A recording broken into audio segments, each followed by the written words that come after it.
This video is to show you how your calculator can help you test equations or check your work.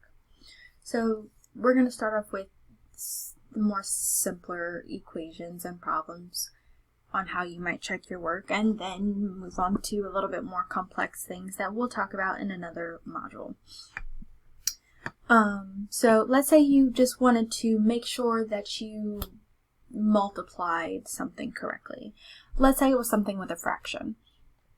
So I had some fraction, I'm going to make it let's make it 6/7. And you needed to add it to 5. Let's say you found the answer. Because I just made this problem up, I had to figure out what the actual answer was myself first. Okay, let's say you found the answer and you want to check it. I'm going to go ahead and put in a wrong answer. So me telling you that, it's kind of going to interrupt the flow, but that's okay.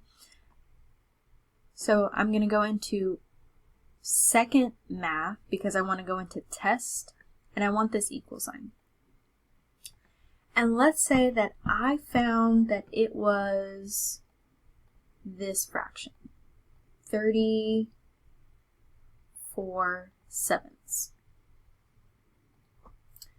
Because I have some equation now, I have two things being added and it equals this number. When I put this into the calculator is going to talk back to me. It's going to give me a 1 or it's going to give me a 0. If it gives me a 1, that means my answer is correct and I can move on. If it gives me a 0, that means something here is wrong, but they don't know exactly what. They can't tell you what exactly is wrong. So like I said, I was going to purposely put in a wrong answer, and it gave us a 0. Now, this could mean it was supposed to be a minus and you put plus. This was supposed to be a 4 and you put 5. You put in the wrong fraction here. The answer is wrong. So it doesn't really tell you what exactly is wrong. You have to figure that part out. But if you were doing the work by hand and you notice, oh, I just put in the wrong answer, well, I can go back up, grab it, and change this to what the actual answer was, or what you actually had written down. And now when it talks back to you, it's going to give you that 1. You did this correctly. Everything here is fine. So you can use this to check your addition, subtraction, multiplication, division, for your more basic, did I get the correct answer?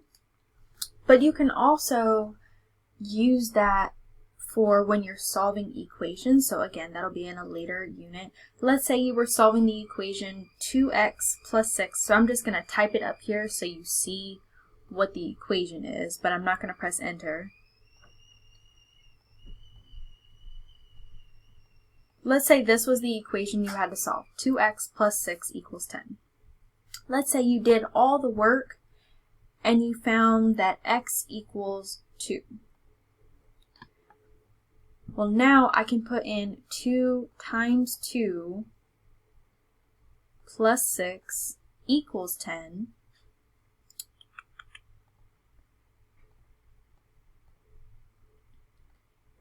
And in this case, you can see you got the correct answer. After you solved your equation, you can put that solution back in to see, does your answer work?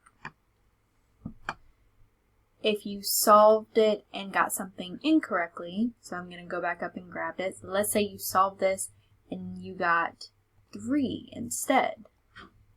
It's going to tell you this is wrong, but again, it's not saying that the number you put in is wrong, or it's not saying this is wrong.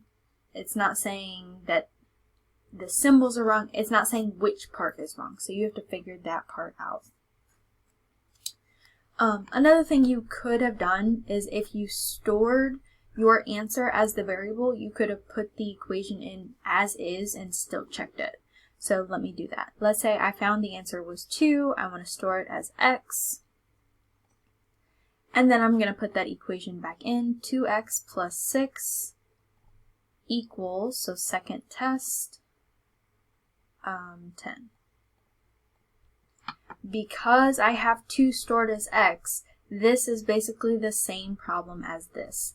Now, if you were using someone else's calculator or using a classroom set of calculators, and you didn't reset your calculator, this x may not be stored as a 2, it may be something else. So be very mindful that you either restore it as a number, a different number, or that you reset your calculator so you have no issues.